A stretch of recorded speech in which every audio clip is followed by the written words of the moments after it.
Hello বন্ধুরা, তোমরা কেমন আছো? আশা করি খুব ভালো আছো। চলে এসছে তোমাদের কাজুদি। আজকে চলো কিছু গল্প করব আর একটা মিষ্টি দুষ্টু রেসিপি শেয়ার করব।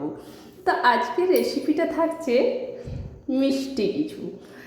তো আমি বাড়ি এলাম, বাড়ি এসে পরে পা হাত ধুয়ে ফ্রেশ হয়ে চাটা খেয়ে আমি রান্নাঘরে চলে এলাম। তারপরে রাতের রান্নাটা কমপ্লিট করে আমি দেখছি যে আমার বাড়িতে কিন্তু মিষ্টি নেই, মিষ্টি শেষ হয়ে গেছে।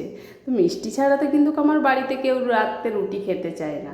তা আমি ভাবলাম চলো অনেকটা রাত হয়ে গেছে, আর দোকানে যাওয়ার দরকার নেই মিষ্টি আনতে।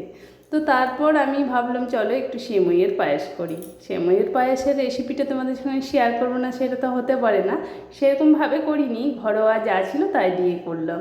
প্রথমে তাওয়া চাপিয়ে দিয়েছিলাম, তারপরে একটু ঘি দিয়েছিলাম, মটন ঘি, তারপর সুন্দর করে লাল করে ভেজে দুধ দিয়ে দিলাম।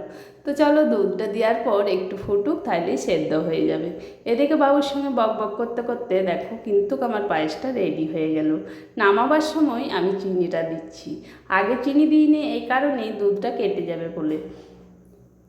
তো আমার রেসিপি তোমাদের কেমন লাগলো অবশ্যই কিন্তু কমেন্ট করে জানাবে। আর আমার মেন জায়গা হলো রান্নাঘর। রান্নাঘরেই আমি বেশি সময় কাটাই।